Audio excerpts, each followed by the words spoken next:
Hi, this is Mike Fry, and you are listening to the We Effing Told You So podcast. Today is September 17, 2025, and today's installment is Kash Patel and the Original Sin in the Epstein case. Patel's version of the original sin is probably not what you think.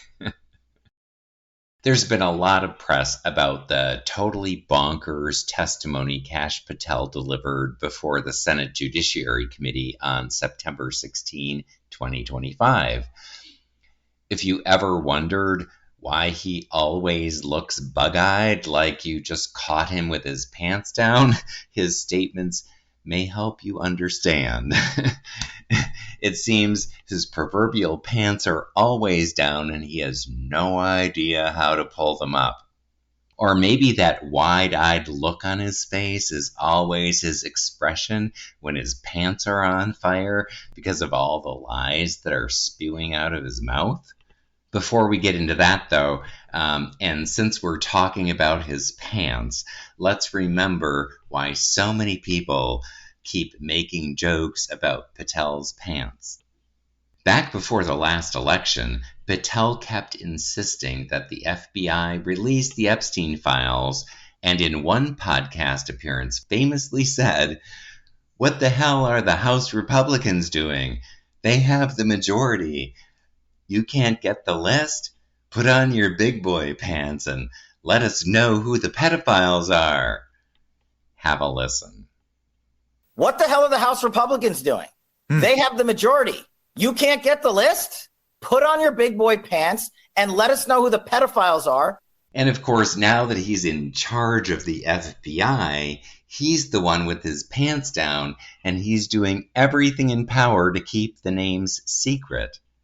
Before we get more into that, let's take a look at one of the other batshit crazy things he offered up live in the hearing. Where to start is a bit challenging because the sheer volume of insanity makes it hard to just pick one.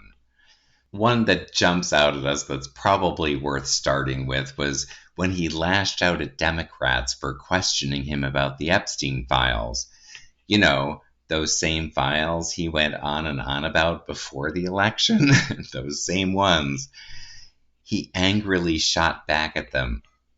All you care about is a child sex predator who was prosecuted under a prior administration, as you can hear in his own voice.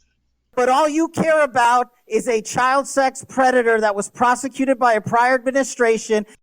Wow, Kash, you're starting to sound pretty effing desperate. I mean, come on, man.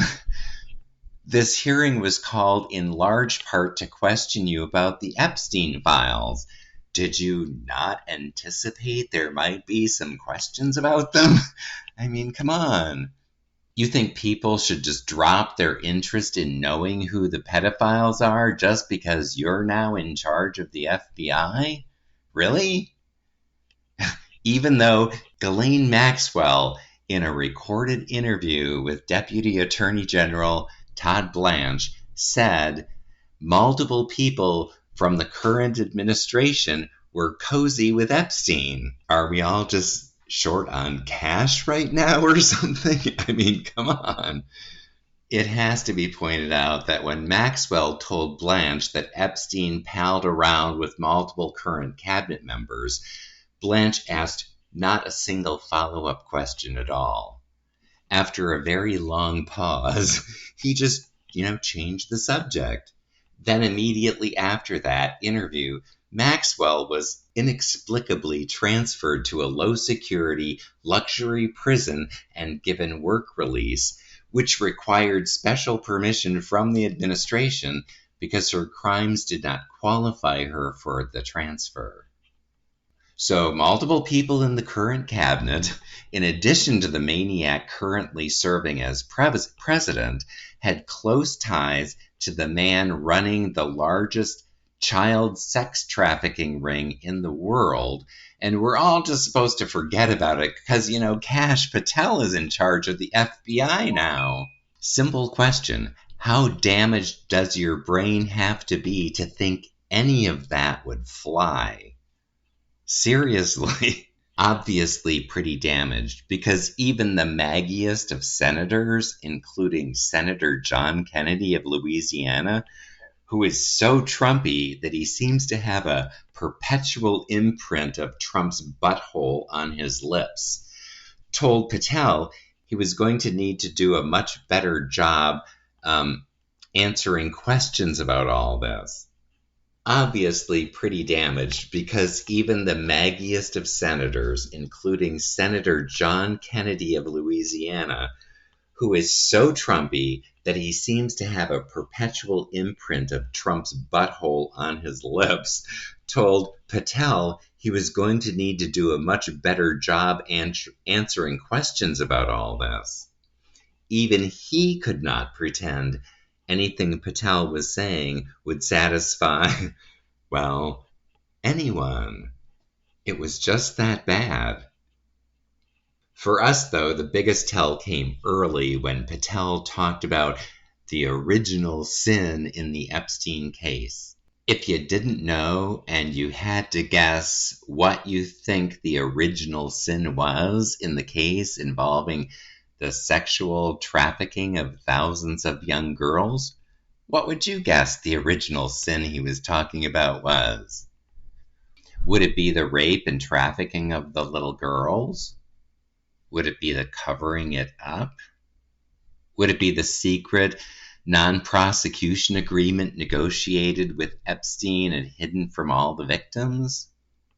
Would it be the banks, like Chase Bank, whose own records show their own employees knew that billions of dollars, yes, billions with a B, were flowing to Epstein to fund his pedophile ring, and they kept letting him do it? Would it be the threatening, silencing, and re-victimizing the girls who were raped? If you guessed any of those things, then according to Patel, you are just simply wrong. In his view, the original sin in this case was that the DOJ didn't do a good job with getting their warrant. Here is Patel in his own words. Now, I know that there's a lot of talk about Epstein, and I'm here to testify that the original sin in the Epstein case was the way it was initially brought by Mr. Acosta back in 2006. The original case involved a very limited search warrant or set of search warrants and didn't take as much investigatory material it should have seized. If I were the FBI director then, it wouldn't have happened. You literally could not make this shit up.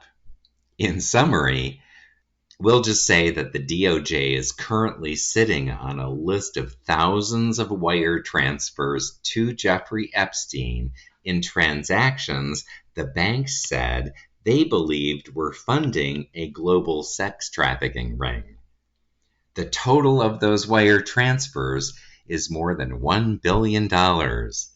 In spite of that, Patel told the hearing that there was no evidence whatsoever that Epstein trafficked any victims to anyone other than Epstein himself. So who was paying Epstein more than $1 billion to traffic young girls to himself, one might want to ask? I mean, literally, think about it. Does any of that make any sense at all?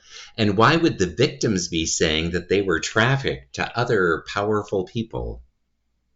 Imagine you're Kash Patel trying to explain all of that, and you will probably get the same expression on your face that he seems to always have, and then will say, "We effing told you so." You have been listening to the We Effing Told You So podcast. You can find us on Substack, Spotify, YouTube, Blue Sky, and any place podcasts can be found. Please like and subscribe and share on your social media. And thanks for listening.